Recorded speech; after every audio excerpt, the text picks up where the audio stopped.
Arka media works Shobu గారు, చిన్న గారు. మన సినిమాలు తీసిన తెలుగులో వీళ్ళు మాత్రమే. హిందీలో సంజయ్ లీలా బన్సాలి గారు.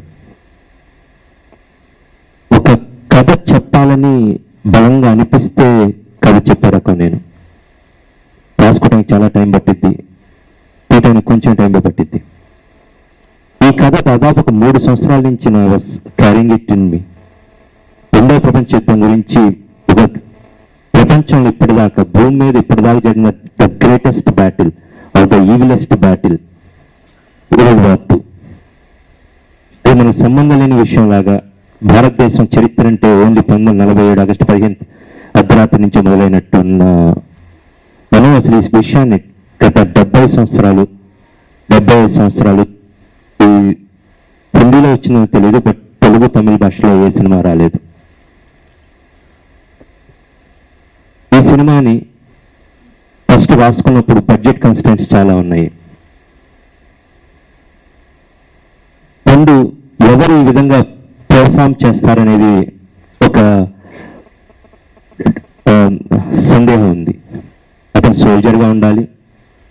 భూపాటి హరిబాబు చాలా అమాయకుడుగా ఉంటాడు. ఒక చిన్న తెలియని తంపరితనం ఉంటుంది. ఒక 1936లో చెన్నపట్నంలో చదువుకుంటున్న ఒక విద్యార్థిగా ఉండాలి. గాడ్స్ గ్రేస్ అంటారు, నేచర్ అంతా కలిసి ఇవ్వటం అంటారు. గమ్యం సినిమా తర్వాత I have seen this again in my life.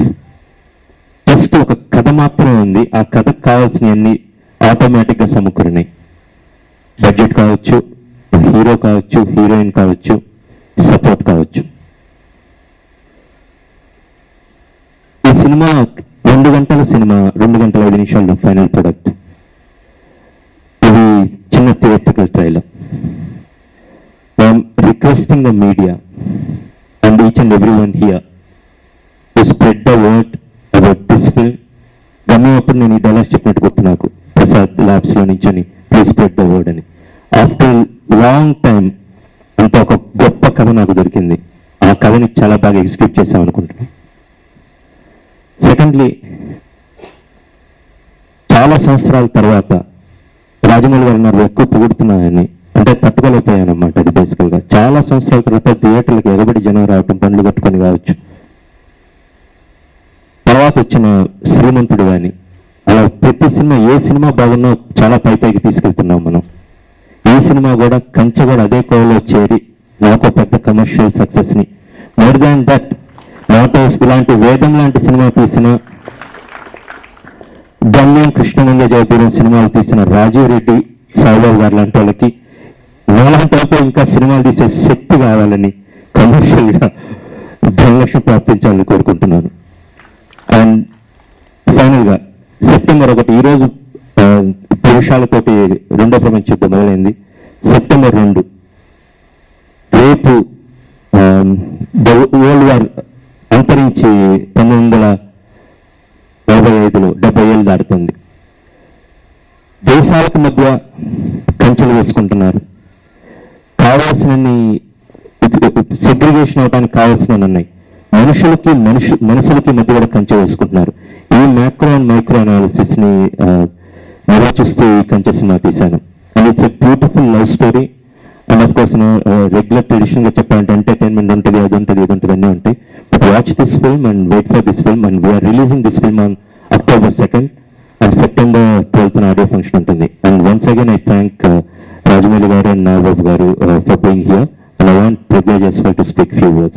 I'm really happy and blessed being here today. It's a great honor being a part of this amazing film. I know I think I missed the trailer, but I've seen it, and I know it's something that's not regular, and it's something that we have all worked very, very hard for. I play the character of Sita Devi in the film. She's a very emotional girl, yet very, very strong and fearless. And there's so many traits about her which are not like a regular person. So such characters are written very rarely, and I'm very happy and blessed to have gotten a film like this so early in my career.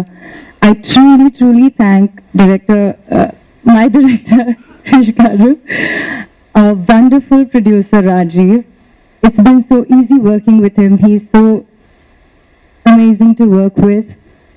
My fabulous co-star Varun, he's been very sweet, cooperative and supportive throughout the film. And I'm very happy, I said that.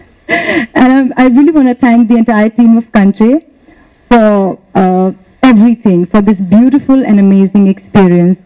So please come and watch our film on October 2nd, and thank you so much for being here.